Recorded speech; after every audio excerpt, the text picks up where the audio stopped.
ये सेकुलर पार्टियों की बात करी गई, सेकुलर पार्टियां भी धोखा दे रही हैं आपको लगता है, सपा जैसी या आरजेडी जैसी? जवाब।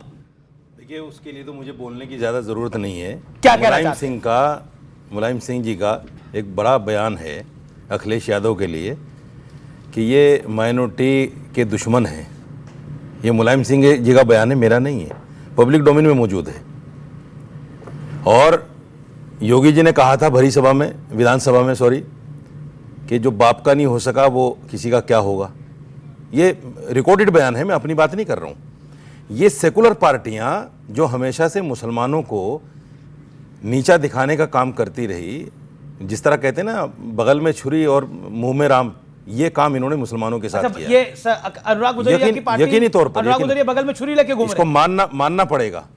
पिछले 65 सालों में आज जो मुसलमानों की स्थिति है ये इन सेकुलर पार्टियों की वजह से है। आज हमारा विधानसभाओं में, पार्लियामेंट में, नौकरियों में क्या पोजीशन है, और 1947 के बाद में जब देश आजाद हुआ था उस वक्त क्या था, आज क्या है, खुद देख सकते हैं। जवाब ले लेते हैं। ओके अनुराग, मैं पूरी कर लूं भाई साहब? जी बोलिए। मैं सिर्फ ये कहना चाहता हूं, आज देश का मुसलमान इस बात को समझ चुका है। किस बात को? कि क्या सेकुलर पार्टियां जो हमें सिर्फ वोट बैंक के लिए इस्तेमाल करती हैं, अब हमें इनके साथ रहना है कि नहीं रहना है। ये जहां भी मुसलमान का मुद्दा आता है बात तो करते हैं।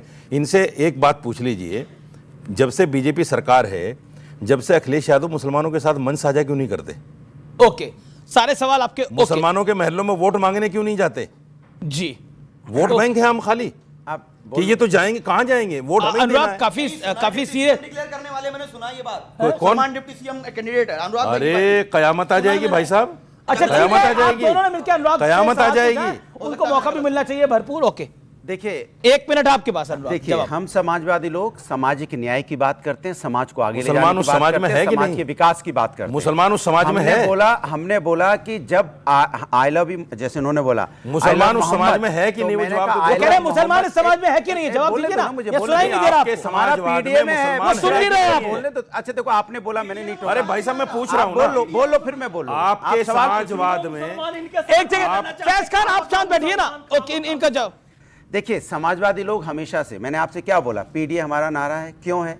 क्योंकि हम समाज में जो लोग चाहे पिछड़े हैं, दलित है, अल्पसंख्यक हैं, जिनके साथ अन्याय हो रहा है, जो पीछे छूट गए हैं, उनको न्याय दिलाने का काम, ये जिम्मेदारी मेरी है। हमने कहा I love Mohammed, I love Mahadev. आप बोलिए, चूंकि सबको अपने अपने आराध्य के से प्यार है और होना भी चाहिए, लेकिन हम कहें उसके साथ आई लव इंडिया भी बोलिए। क्या दिक्कत है अगर आई लव इंडिया बोलेंगे तो? आई लव इंडिया भी बोलिए, सबको मिलकर, सभी धर्म के लोगों को, क्योंकि हमें देश को आगे ले जाने की बात क्यों नहीं सुन रहे हैं? अखिलेश यादव बरेली जाएंगे? बात सुने, अखिलेश यादव कौन है वो खामा खा? उनकी बात सुने। ये वो खामा खा है, जबरदस्ती बात। अरे मैं जवाब दे रहा हूं, बीच में टोक रहे हैं। मुसलमान हम पूछ रहे हैं कौन है भाई? एक सेकंड, फैज खान रहिए ना। देख लीजिए, नेशनल चैनल पे अनुराग भदौरिया कह रहे हैं मुसलमान खामा खा। अरे आप मुसलमान के कोई ठेकेदार नहीं हैं, आप भारतीय जनता पार्टी के वोटर हैं। क्योंकि आप बोल चुके हो नेशनल टीवी पे कि मैंने बीजेपी को वोट दिया है। खामा खा क्यों बन रहे हैं मुसलमान? अच्छा, बीजेपी को वोट दे दिया, मुसलमान के ठेकेदार हैं आप क्या?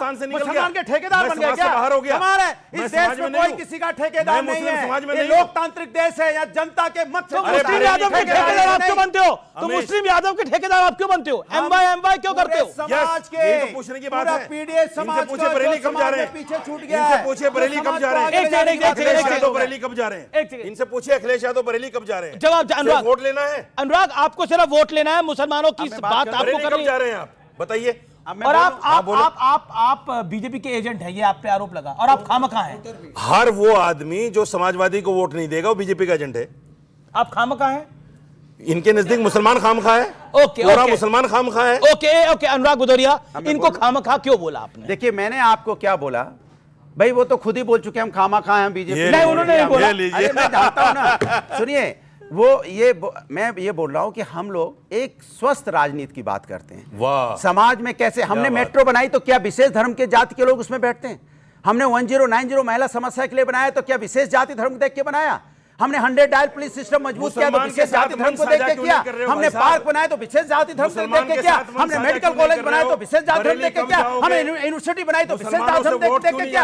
ये बोलोगे जो हर विकास की बात ना करके हर चीज की बात करेंगे। मैं बीजेपी के प्रवक्ता को चैलेंज करके बोलता हूं, आप उत्तर प्रदेश में 8.5 साल ठीक है, से चले, हैं, चले। विकास का काम गिनाइए, ओके, झूठे लफेबाजी मत गौरव, कीजिए। गौरव। और आप लेकिन, एक सेकंड, जिसको ये बार बार टूटी साइकिल बोलते हैं ना, उसी पे बैठ के जा रहे टिन टिन टिन करके दिल्ली पहुंच गए, और दिल्ली पहुंचने के बाद कह रहे हैं अब टूटी है। अरे समाजवादी पार्टी ने आपको डबल एजी बनाया था, नहीं आपकी क्या हैसियत थी, क्या हैसियत थी आपकी, और उसकी वजह से आपको बीजेपी में पूछा जा रहा है। ओके। ये वो लोग हैं जो किसी का सम्मान करना नहीं जानते, ये जिस टिन- थाली में खाते उसमें छेद करते हैं। आज हमारे बारे में बोल रहे हैं, कल हमारी सरकार नहीं, बीजेपी आपको के तो बारे में आपके बोलेंगे। लिए तो रशीदी इनका भी काम बोल रहे है हो, सत्ता गौरव के साहब। साथ रहना। एक मिनट और बोला अनुराग, आपने बोला। गौरव भाटिया आपकी बारी है। गौरव भाटिया, अनुराग शांति, अनुराग जी शांति, Gaurav ji please make your point. देखिए, जनता कितनी सदमे में है कि जनरेटर रुक ही नहीं रहा है। आपने डीजल नहीं डाला तब भी बोले जा रहे हैं। अरे आज की चर्चा का विषय क्या है मैं आपको बताता हूं। घर के साथ इन्होंने उपलब्धि कही। आज की चर्चा के विषय की सबसे बड़ी उपलब्धि बताता हूं।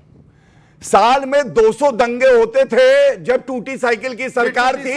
अब बीच में ना बोले, बीच में ना बोले। दर्द हो रहा है। अच्छा, आप तय कर दो, आप देख लो। नहीं, अब आप बीच में बोल रहे हैं, बीच में बोल रहे हैं। इस तरह के शब्दों का इस्तेमाल होगा तो मैंने तो आपने क्या बोला? नहीं, मैं टूटी साइकिल, आपने क्या बोला? टिन टिन करके आते थे। मैं कोई हमले पे नहीं जाता हूं कभी भी। जानते आपके डिबेट में क्या हुआ था?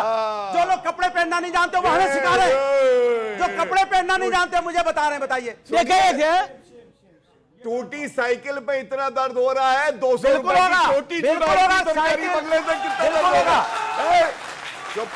जब योगी आदित्यनाथ जी ने विधानसभा के पटल पे कहा कि जो गुंडागर्दी करेगा उसको मिट्टी में मिला देंगे, तो अखिलेश यादव फूट फूट के रो रहे थे कि जुड़वा भाई को जैसे मिट्टी में मिलाया जा रहा है। आप बताइए, आप अगर अतीक अहमद जैसे, मुख्तार अंसारी जैसे लोग अगर मिट्टी में मिलाए जाते हैं तो क्या गलत है? और मेरे भाई शराब ने कहा तथ्य पे, एक मिनट भाई बस, क्योंकि इन्होंने कहा केवल धर्म देख के कार्रवाई होती है।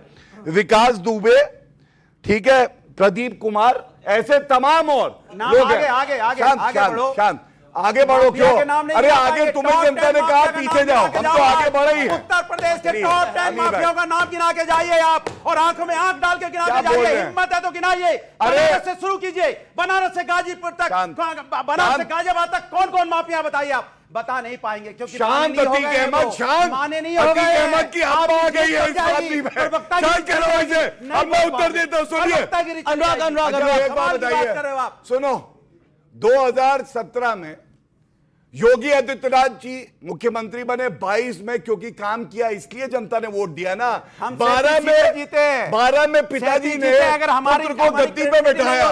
पुत्र में दम नहीं था, विरासत में गद्दी मिली, लेकिन बुद्धि नहीं मिली, हरा दिया जनता ने। ये फर्क है योगी आदित्यनाथ जी और अखिलेश यादव। ओके, मैं चिल्लाते रहो, एक सेकंड, चिल्लाते रहो। जीते हैं। हाँ, जीते मैं हैं। फैज खान आपके पास आता हूं। मैं एक 33 सेकंड, सीटें, फैज खान और शदाब चौहान के पास आता हूं। फैज खान, क्या भीड़ तंत्र से अस्थिरता और तुष्टीकरण की एक बड़ी साजिश है? ये शुरू क्यों हुआ ये सब कुछ? Why all this? देखिए, हमारा देश जो है भीड़ तंत्र वाला भी नहीं है और थियोक्रेसी यानी कि धर्म तंत्र वाला भी नहीं है। बिल्कुल। हमारा देश लोकतंत्र वाला है। देखिए, जब किसी लोगों को भीड़ तंत्र को धर्म के नाम पर भड़काया जाता है तो वो ज्यादा उग्र हो जाती है और ज्यादा दंगे फसाद करने लगती है। और ये बात जैसा बरेली में हुआ, बरेली में हुआ, सीधी सी बात मैं करूं। और ये बात जैसा सही है। अहिल्यानगर में हुआ, अहिल्यानगर में हुआ, मुर्शिदाबाद में हुआ, कश्मीर में हुआ, केरल में हुआ, और एक जगह 16 अगस्त 1946 को डायरेक्ट एक्शन डे हुआ, जिसके कारण ये गलत है बन उनकी गया। बात। और इसके साथ एक बड़ा बांग्लादेश भी हुआ। अनुराग, शांति। ये सत्य है कि इतने बड़े हमारे उपमहाद्वीप में सेमेटिक की कुछ विचारधारा के कारण दो देश बन गए एक धर्म विशेष के। हालांकि मैं भी उसी धर्म का हूं, पर मैं इस बात को मानता हूं कि भारतीय परिक्षेत्र में हिंदू सनातनी बहुसंख्यक रहे, जो कि सबको लेकर ठीक, चलने वाली साजिद विचारधारा थी, जी, इसलिए ऐसा नहीं हुआ। लेकिन 10 सेकंड, 10 सेकंड। तंत्र धर्म के आधार पर खतरनाक होता है। मैं तमाम मुस्लिम युवाओं से निवेदन करूंगा, बेटा तौकीर रजा के बहकावे में नहीं आना, ओवैसी के बहकावे में नहीं आना। सड़कों पर आओगे, जेल में जाओगे, हमारे घर के लोग चाहे माता पिता हो परेशान होते रहेंगे, तो किसी के बहकावे में ना हो, कोर्ट कचहरी के चक्कर लगाने ओके, पड़ेंगे। शदाब, भारत बहुत अच्छा देश है, नहीं, हमको आप बचते रहो।